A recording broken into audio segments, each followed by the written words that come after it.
So the beginnings of hip hop, you know, and breaking in San Diego. So tell us, where were you and all of that, and where did it really start in terms of a time period and a time frame for San Diego?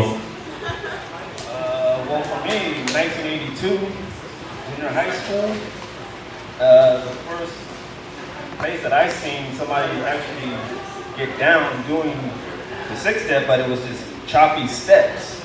He didn't know what he was doing. I didn't know what the hell he was doing. I'm like, what the hell are you doing, man? Get up the floor, go to class. And but he was real shiesty. He didn't want to tell nobody where he saw it or how he recognized it. So he was real shiesty with it, but he showed me the little steps, the real choppy steps.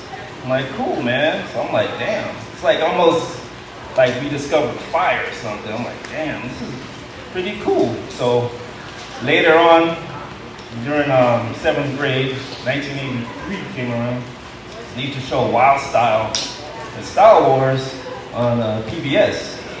And that's my first time I saw Rocksteady. I'm like, god damn.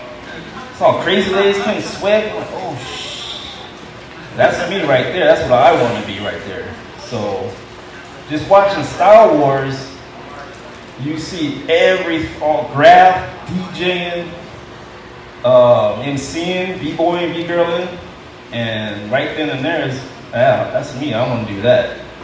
So I didn't know how big it was actually going to be until we started hitting Spring Valley Park. On Friday after school, all the crews went down. We had Rock City Jam crew, we had Juice crew, 2 crews I was in, Break City Jam crew, and Nasty Rockers.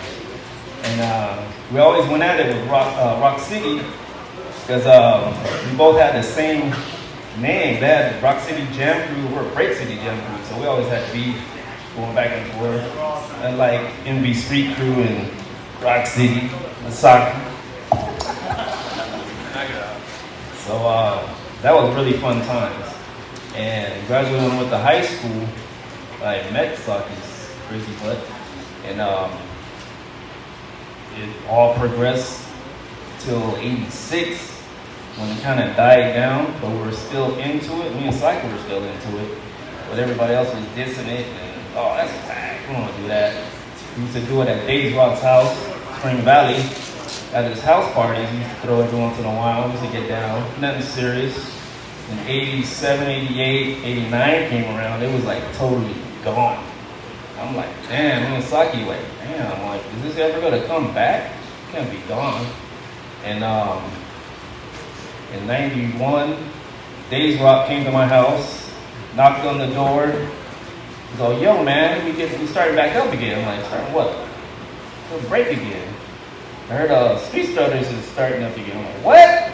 I'm like, let's go battle them right now. It's been like 3 years since they even touched the floor. I'm like, let's go, let's do it. And that's how I got back into it. And ever since, it's been going on. And it's funny to see how much has progressed since back then. The moves are different. There's girls doing. There was no girl. I didn't see no girls on the floor back in the '80s doing it. There's a popper. She was pretty dope. But there's one girl who was pop. That's it. Alright. Cool. Be swift, yo. How was breaking in the early '80s, especially for North County? Because obviously San Diego's very spread out. Everyone has different scenes, even now. But how was it in North County? Because you're rocking Mira Mesa and all that. Mira Mesa High. How was that? What was the scene like? Well, let me first start off with, we were the best in the 80s. No, I'm just kidding. Mira Mesa, we lived right next to Miramar, Naval Air Station Miramar. So we had a lot of Navy guys there. And a lot of the guys that were at Miramar came from New York. So we had kind of a treat because those guys would show us how to break. When I first started, I was already popping and I really wasn't into the breaking thing. I didn't like it. I saw it on TV. They were rolling on the ground doing their thing and I was like, why am I going to do that? I'm a popper. And then I saw it live at an actual garage party. Someone was doing it, and I was like, wow, that stuff's pretty cool. Let me try that. And it came pretty easy. So I started going to the Miramar Rec Center in the dance room. And a guy named Rick Springer, we called him Fizz. He was a graffiti artist from New York. But he actually started teaching us how to get down, how to do top rocking and footwork and whatnot. And that's kind of the beginnings there. You know who he is, right? Yeah. But he taught me how to top rock. And we just started getting into it. And this was before the big breakdance craze explosion. Everyone talks about the big explosion, 1983, when Flashdance came out. But we were doing it in 82. We were just doing it in our garages, school dances, but it wasn't big until 83. That's when it exploded. 83. And 83 is when it was a big explosion. But during 82, we were in the learning phase. Everyone was trying to learn, and the sooner you could learn how to do something, the better you were, because no one else knew how to do it. So you just showed up at a party and said, hey, look, I got some secret ninja moves, and you were like the most popular guy there. And we danced because we enjoyed it, and we danced to get girls. No lie right there. I'm not gonna lie, that's why you kind of got into it. Okay. So, we practice every day, practice in our garage on our cardboard. We go to Miramar. If we couldn't get the dance room, we were in the racquetball courts every Friday night. And if we weren't practicing, we were out looking for a battle. And one of the hot spots back in the day was Prospect Avenue in La Jolla, by the La Jolla Cove. And one of the first crews that used to go out there was Street Strutters. And they used to put out a hat and get money. And they were the first ones. So everyone else saw them doing it and said, hey, we can make money too. So other crews started showing up, lots of crews. And what happens when you have different crews showing up at the same spot? Call out. That's when we would battle. We didn't have big jams like we have today. And a lot of it was judged basically with the crowd and the guys that were doing it. So Street Strutters started that, and then we came out, Specter crew came out, International Ground Crew, Juice Crew, Freeze Crew. Who else was there? A lot of crews. Up north we had Escondido After Dark was a dance club, and a lot of guys used to go up there. And Junior Boogaloo, I can't remember the name of his crew, but he had one of the best crews up north. They were really good. Junior Boogaloo was really good at breaking. I mean, he's a great popper, but he was breaking it back in the day too. If you guys don't know that. So those guys were out of Oceanside and Escondido. Didn't know that. They did not know that? Junior Boogaloo? No? Bboy? Yeah. I got some footage. And it looks like you have a guest or something that you I do have a guest here. Walter, can you come up please? This is Walter. We call him Motion from Street Strutters. 48 years old, he'll be 49 this year, so just to let you know where his knowledge has come from. But I wanted to make sure everyone knew who the Street Strutters were and who this guy was, because you can't say 80s breakdancing or 80s b-boy in San Diego without saying Street Strutters. And that's just how it goes down. They were the guys. We gotta look that up. Hey, look that up, yo. So if I can I give him the mic and you ask him a question? He'll drop some quick knowledge. Something real nice. All right, so Motion, huh? Motion, Street Strutters. This is the first time I actually heard of that crew. And see, that comes to my ignorance too, which means this is something that we should really look up into, really let's dig back. And any footage and articles would be nice, just post it in the San Diego boards, that'd be dope. So how was your come up? Where are you from? What was this explosion for you? How did everything just combust into Street Strutters? Like, how did that come about? Well, back in the days I was in Little League, and I got into BMX. But when he was explaining Flashdance, all these breaking movies, I got into it, but wasn't serious. A bunch of my friends, we practice every day after school. We go to the recreations, just trying it out. And we had a contest with our manager. It was a promotion to get a manager, to get a team going. And we got first place, and he got us gigs, he got us uniforms. We were pretty organized. We traveled to LA. We went to the 1984 Olympics, performed for that. We did so much. Well, 81, 82, I started popping, but I got into popping because, like you said, there was the girls around there that was very, excited for us to be out there. And we keep entering competitions and battles. A few names that I don't know if you guys are familiar, Rockers and Rock City was the first group that we battled, and they were like one of the best groups that we battled. And either way, it was a friendly battle, but of course, we were young and immature, so we always try to hate because we got beat. But with the groups and like 86 died out, and I got back into, we got like 4 guys out of 12 people in our group, and we made our own group called the Rivals, and we still, we had to lose, but we were kind of rusty, but we just keep conditioning ourselves and try to do it a positive way. Until now, I'm like the last of the breakers of my crew. Well, we have Saki and E-Swift, they broke with me when I was in Rivals, and Ronzone just recently, like the last 5 years. So I'm trying to get back into it. I work in schools and I do breakdance competitions for kids, and it's just like the most exciting thing for the kids get into. It's more positive and it's good for them. And I see now a more younger audience that's willing to do it, and I'm proud because this gives you out the best memories in your heart, and nothing can change that. So thank you for Ronzone inviting me and for you guys to experience history for tonight, and I'm glad I'm part of it. Cool. Street Strutters. Saki. Hi. Yes. How you doing? Fine. Okay. So you're tasked at explaining to us the transition from the 80s to the 90s and the party scene in the early 90s, because that was a really dope era as well. But you should shine some light on that, not me. Well, Transition. all right, transition. So, like E was saying earlier. Oh, no, one thing about him saying about Fizz from Mira Mesa. There's a cat named Lynn who went to Mira Mesa High School, and he transferred to Monte Vista High School. So we shared knowledge that way from Mira Mesa to Spring Valley, East County. Anyways, wanted to make that work. Those from Rocksteady Crew moved to San Diego to Encinitas. He worked at Bboy Company. I don't know if you guys are familiar with that.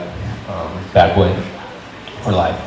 Anyway, so those lived in San Diego. We found out, we went to go see him, and we talked to him about breaking, blah, blah, blah, let's bring it back.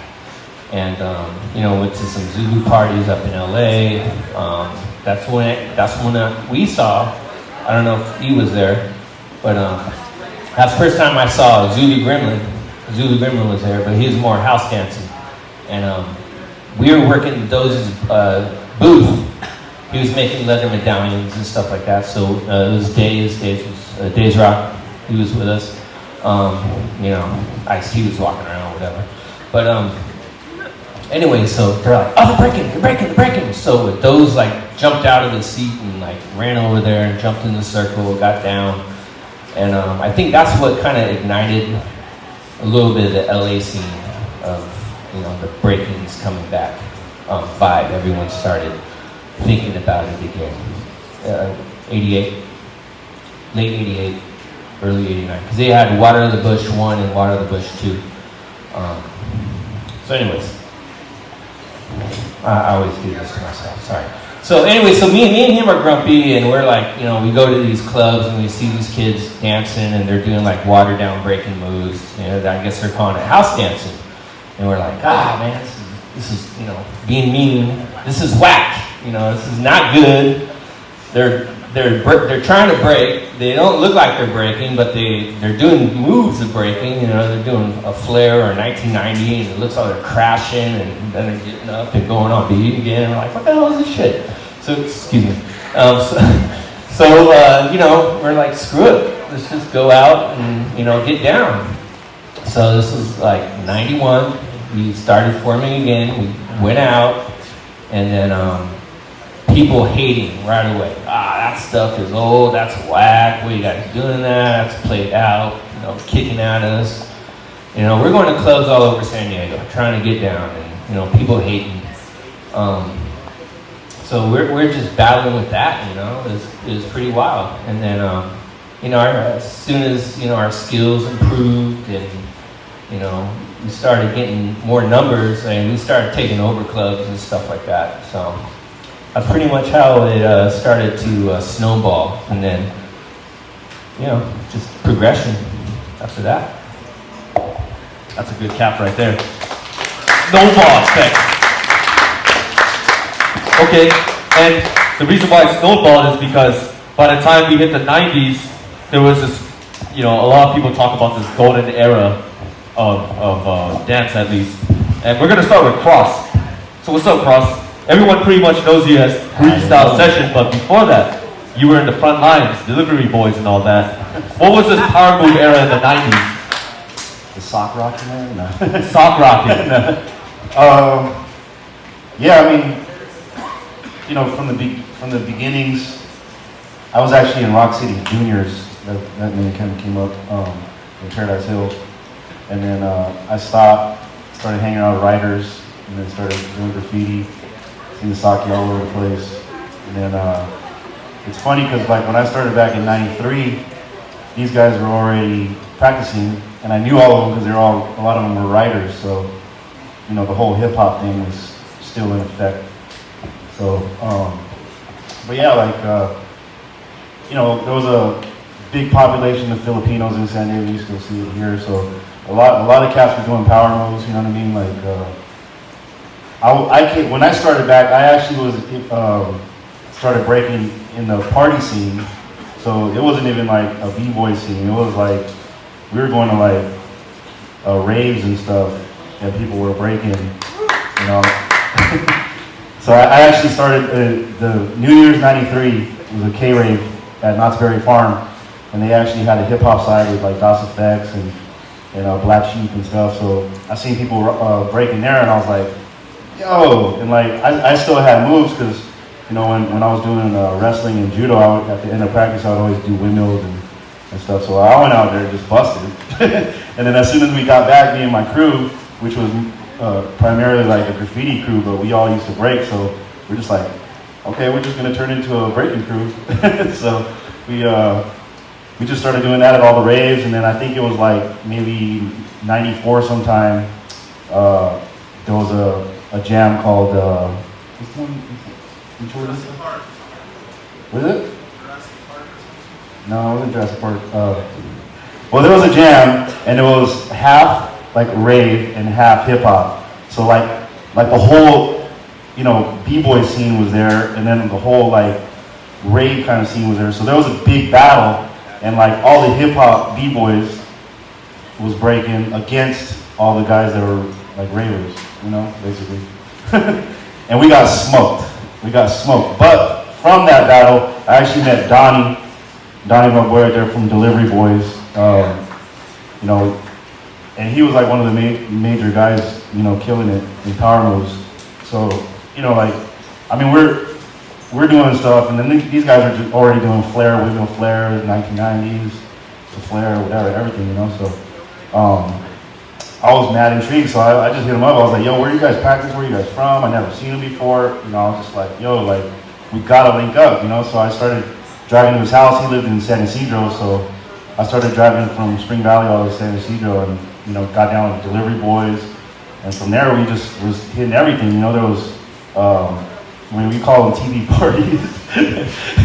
They're like Filipino house parties in like near Mesa, and all the bass parties. Like it wasn't even a b-boy scene. It was just a straight party scene. People were partying, but then we would just break off and start breaking. And once we start breaking, then all these people come out of the woodworks like, oh yeah, break too. Okay.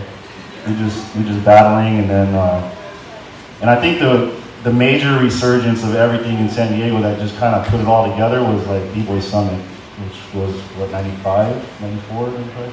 Yeah, 94 the first one, And I mean, people from all around the world came. It was a free event. It was right there in downtown, the Civic Center, I think it was.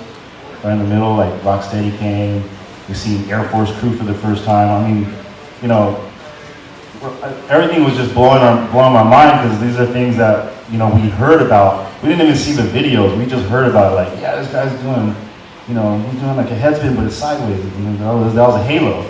But we seen it for the first time. We seen like Little Caesar doing it, and we're just like, dude, we're never gonna get that good. We might as well just quit. You know, like it was crazy. Like so, and you know, from there was power movers and you know, people that call like style cats, and it was like a kind of a big divide. But it actually helped the scene because, you know, there was guys like Saki and E-Swift. They were in a crew called Bboy Alliance, and you know, they were more like fundamental b-boys, and then, you know, me and our guys, Delivery Boys, and the whole little scene from the party crews and stuff like that, we're all focused on like the spins, you know. So, and these styles would battle all the time. It was like, nah, we're better than you guys. Like, no, we're better. Like, you guys don't even break. You guys just spin, you know. Like so, and then we did, but that made us learn footwork, you know, and everything. So, you know, we became more well-rounded, and it just kind of made for a healthy scene. So, yeah, and then from D-Boy Summit, you know, it was going on every year, and then they actually moved it to LA, I think 97 or 98, and then that's how Freestyle Session was born, because I just seen at the practices, nobody was practicing unless there was a jam. So like, you know, like my boy Louis Sunkrock, he used to throw this jam called Secret Wars, you know, like once every couple, you know, months or something. And really nobody would nobody would even go to practice unless there was a jam, you know. So I was just like, Sounds familiar. yo, I think I'm just gonna throw a gang of jams and make people practice all the time. So I'm not here alone practicing by myself, you know. So yeah, and then from there, I mean, shoot, like it went from once a year to like 3 times a year, you know. Then more people started, you know, throwing jams, and then now there's actually B-Boy jams, you know what I mean? Like all spawned off of B-Boy Summit, Radiotron, you know, all these joints, you know. So Cool, great. So, a lot of folks, today you hear and you see, they talk about the 90s and this huge originality movement, and where, I don't mean to use this word in a bad way, but you know, the weird movement, like people are just really creating and really pushing the boundaries of what they can do as breaking. And Manson's gonna talk about that, because you kind of grew up in that time with Rhythm Bugz. Yep. So, explain it. First and foremost, I want to shout out Bugz Bandit. He's actually the first person to show me anything when it comes to breaking. You guys know who Bugz Bandit is? They call him Rock Bandit now. There's a lot of rock, like he's nice with the rocking now. But yeah, I wasn't breaking. I had seen him, and then I asked him, hey, you know, show me something. So then he actually tried to show me some footwork, tried to show me like a basic b-boy freeze, and I'll never forget that, because a lot of times back then when people try to ask you questions, you kind of blow them off like, oh, you know, nah, but he didn't do that. So I want to shout out Bugz Bandit. As far as the 90s, you know, basically I know E-Swift, I looked up to Saki and Bboy Alliance. I come from that. You know, seeing people do different moves, original moves, and you know, having a style. Basically, first time I went and hung out with Reveal and my boy Frank and a lot of these other people, like Foot Soldiers and, you know, my history. Basically, the first time I hung out with them, they were telling me, you're the first dude we seen do style. We never even seen style, basically. They're like, because, you know, they were trying to do flare, windmill flare, headspin flare, cricket, jackhammer, you know, like old power moves. So I come from that era, basically offspring of like Bboy Alliance, and shout out to Easy Rock, because when Easy Rock came to San Diego, he blew me and all my homies' minds, and the moves he was doing was amazing. The footwork, super clean, you know what I mean? And, you know, B-Boy Summits, basically I come from that. And, you know, back then, a lot of stuff hadn't been done. So this is kind of before you started seeing like yoga, and people hadn't seen different things. or capoeira, or kung fu. So a lot of people were doing moves that had already really been done somewhere else too. They just didn't know it. So we're thinking like, oh man, there's so much stuff that hasn't been done. So then we just started creating. Yeah, and breaking. Basically, a lot of people didn't know that, if you watch some old kung fu flicks, you're seeing some stuff that you're like, oh, Remind did that. Well, Remind did that. Maybe he saw that kung fu movie. Or, brilliant minds think alike too. So we were just trying new moves, try to be flexible, stretch, do different things that hadn't been done. If someone did it with 2 hands, we want to do it with 1. Or he did it like this, and we got to be able to do it this way. And so creativity became like a normal. And a lot of crews started making up their own moves. Like I have my own signature phrases that, I don't want to see people do, or, and that's how, B-boying started becoming that. Like, oh, that's so-and-so's move, or, he made that up. Because basically, a lot of people weren't doing different things that were original. Swipe, windmill, flare, windmill, and, generic moves in general. So B-boying started becoming more advanced like that. And then you started seeing like the strongman, and then it went to the circus, because now you're like, man, somebody can actually hold themselves with one arm for 30 seconds. And back then we didn't think that was possible.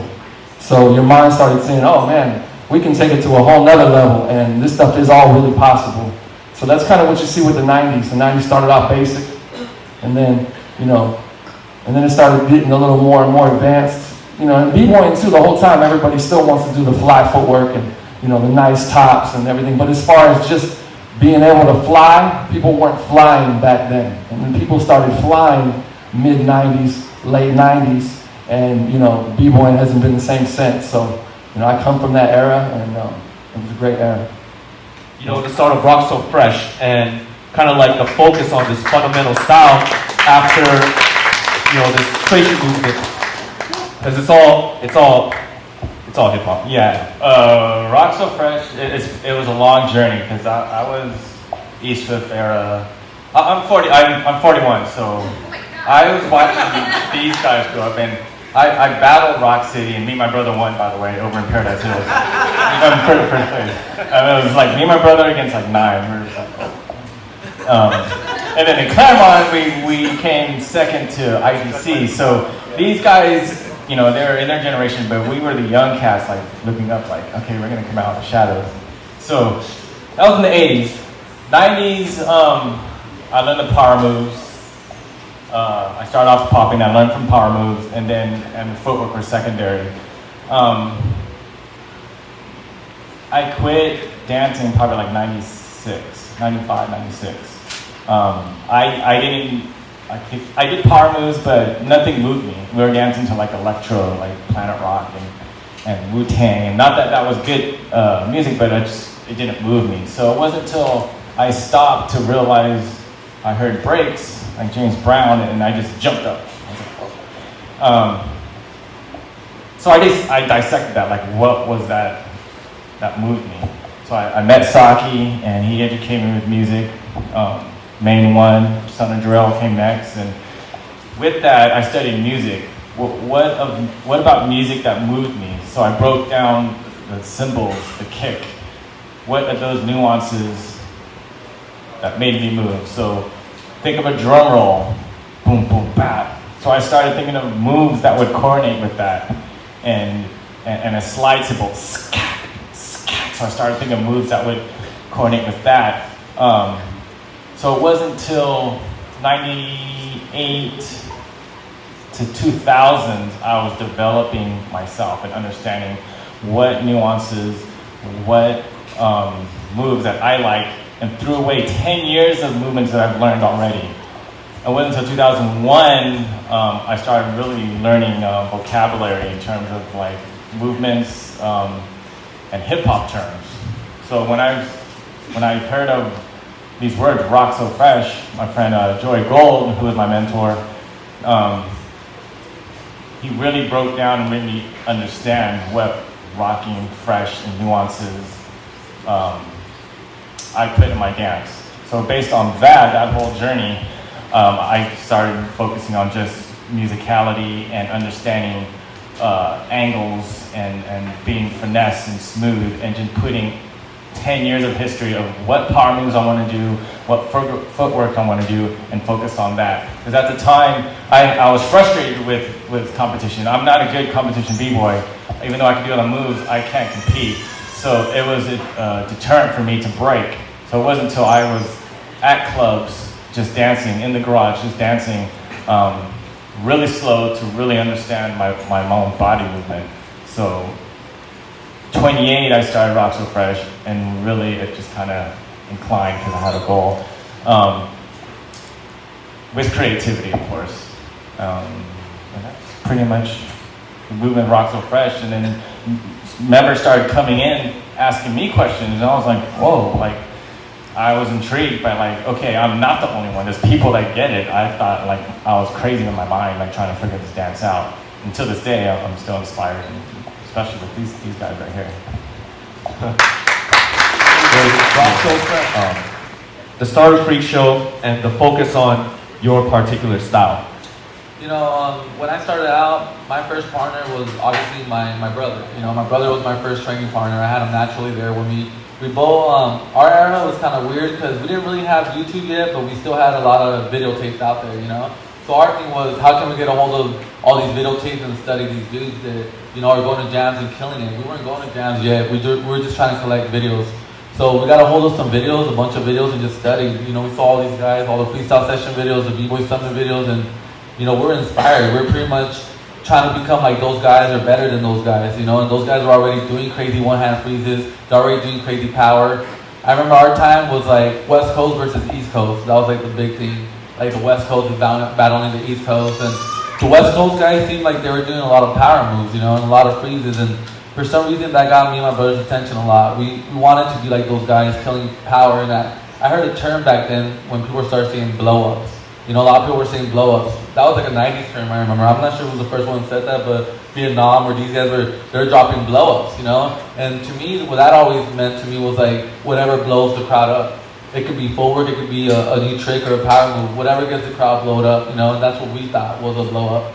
So we're like, all right, we like the blow-up aspect of b-boying. We wanted to take it to a next level, and we saw these guys already doing crazy stuff, so we started adding different styles, like, you know, circus stuff, yoga stuff, like you were saying, and we were really trying to add that to b-boying, even though it was already being done. We just had to take it to the next level, or try to take it to the next level. A lot of times people, I think, didn't like the scene that we were coming up with because guys were dressing different. You know, a lot of people were dressing different, wearing makeup, wearing just tight pants. You know, some people wear tight pants now, it's cool, I guess, but back then it wasn't cool. That wasn't a cool thing, you know. People were getting mad at us for wearing tight pants at a hip-hop jam. Everyone's wearing full, you know, sweat outfits or whatnot. They had their style already.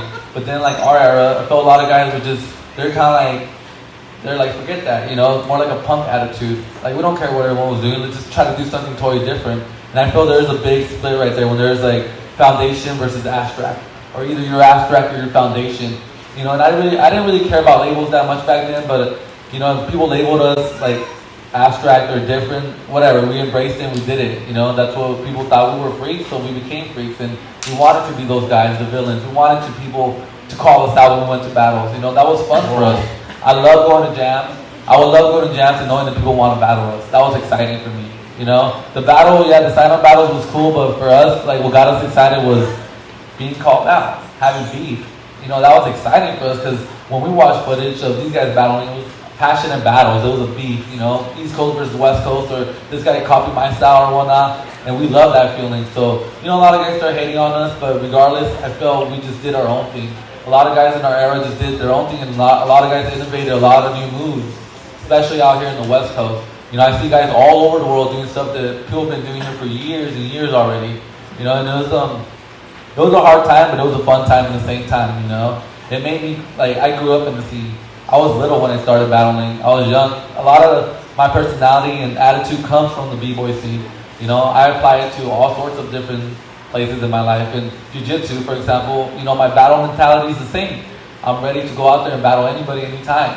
And that was kind of the attitude you had to have in our time, you know. And I remember seeing, like, the first jams I went to was like B-Boy Summit 2001. I remember seeing, like, Exuberant. You know, Exuberant from Ground Zero crew from Florida, dressed like an alien. He was dressed so weird, wearing like a helmet, You know, and just like, it looked bizarre. I remember looking at him like, what the hell, you know, like, that was crazy. But then I liked what he was doing. He was being himself. That's what he felt like doing. You know, he didn't care what anyone thought about him. He just embraced who he was, and he came out there and he was exuberant. He stand out, you know, you could see who he was, just the way he looked. And that always inspired me too, you know. I like guys that were different. You know, a lot of guys try to be the same like everyone else and try to follow each other's trends and stuff. I like guys that try to be different and they try to be themselves. You know, whatever they want to do, they do it. Even if no one's doing it or people don't like it, as long as they do their own thing, I can respect that, you know. And the Freak Show's attitude was always like that. Like, either you're going to love us or hate us. We don't really care because we're doing what we want to do. You know, and ultimately in the long run, that they gave us credit. You know, guys respect us because of that. But it took a little bit, you know. And Bboy, you have to pay your dues. For sure. These guys were going to accept us. You know, at first, they're just like, who are these guys? You know, they're clowns. You know, and I felt that from them. Naturally, you know, I felt like we weren't accepted at first. But I think through time, putting in work and paying your dues just like they did, then you earn that respect. You know, you're not going to get that respect if you go to one jam and try to blow it up and then you think you're the shit, you know? It doesn't work like that. You got to be consistent. Tough love, it was, you know? But it made us stronger and it made us want to train harder. And I wanted to come to jams to prove it to those guys that, you know, we're part of this B-boy culture and we love this B-boy culture. We grew up in this B-boy culture, you know, and this is what I think the Freak Show is always going to represent, the B-boy culture. That's what we're about. And, you know, at one point people couldn't see that, but if you don't see it now, then you're blind. That's how I feel. Good. Yo. Now, for this time, the big thing in San Diego was North versus South. This is like early 2000s, middle 2000s, like the North style, the North San Diego cats versus like the South cats, you know, 858 versus 619 or and all that. Explain. So, I started as a little kid. I was 10. I know you guys remember me. I was young. First jam was right here. Still young. But see, my very first jam was actually here at the MAAC. It was called Elemental. My very first jam, and that's when I first saw like my inspirations like Reveal, Rainin, Frost. I saw them for the first time. I was like starstruck. I was like, oh shit. Like these guys are here. You know what I'm saying? We grew up on that. Like there was this store at Plaza Bonita called Mr. Rags. We got all our VHSs there. Before the YouTube, you know, it's like 4 years before YouTube came out. We got VHS, we got stacks of them from the store called Mr. Rags. And a Wild Style store. And a Wild Style store too. And I grew up watching Rhythm Bugz, you know, that was like my crew that I looked up to. Manson, shout outs to you. And this jam called Culture of Four started with the YMCA in Chula Vista, but the teen center was outdoors and it was a cultural event. Graffitis, MC battles, DJ battles, breaking battles, popping battles. It was huge back then. It was dope. And most of the crews that are killing it right now in San Diego grew up on this event. And I'm happy to say that. I continued that momentum with the jam. Bangarang, Warfins, Freak Show, us, Calamities, all that. We grew up on this event and, you know, the Get Down and the Bug Outs as well. But then that was like the last of the rawness of breaking, I feel, as far as like cypher and beef and stuff. Everybody's, in this time, everyone's friendly, everyone loves each other. You know what I'm saying? There's not that beef anymore. But dog, we almost got into fights with Freak Show like crazy. And it wasn't good, but I'm just saying, like, we had that North versus South rivalry because Cross started this North versus South battle at the Bug Out. Invited like 10 B-boys from each. And it just y'all remember that? It became heated from that, you know what I'm saying? And we just, battles like it got crazy. Like the North versus South just became a trend. It would always happen probably like twice a year. There's one at the Get Down, there's the Bug Out. I think there's one at the Wood Room. That was like the last one, right, that we had. And those times were good though, because that intensity, that rawness, and that beef is what's missing in today's scene. You know what I'm saying? Everybody's too friendly. Like people repping with different crews. I'm a victim of that too. But that's just how I grew up on. Even as a little kid, this dude brought Lil Sin from, he was what, Modesto? Where's he from? Modesto. I used to call out every little kid that came out of the jam. I would smoke every little kid at the jam, and I'm proud to say that because, like, I'm sure, like, you know, Mason and T, you guys like to call out little kids your age, right? I was on that same tip. And any kid coming to San Diego, I'm a battle. And he brought a kid to me and during that beach, and that was crazy too. It's on YouTube. But that was like the first YouTube video that I was ever in. It was like in 05 or something. It had like 10,000 views, but it's not viral yet. This is the 11th year of Culture of 4, and you know, it's an all-cultural event. I emphasize all elements. I used to have all battles for each element, but the scene really changed. It's more like big on the breaking scene, that dance aspect. But like I said, this is the first venue our first jam was at this venue, so it came full circle, you know what I'm saying? And we're out here. Shout outs to everybody coming out.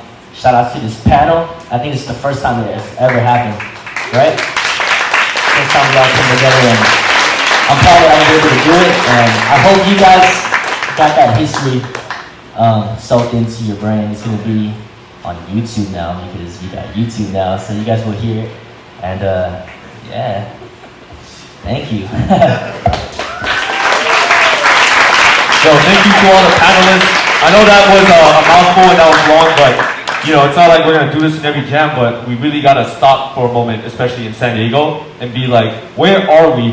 Where were we? And where are we gonna take it after knowing all of this? I thought that was really important. Thank you to everybody. Thank you, these folks. And we're gonna start the jam. Let's go.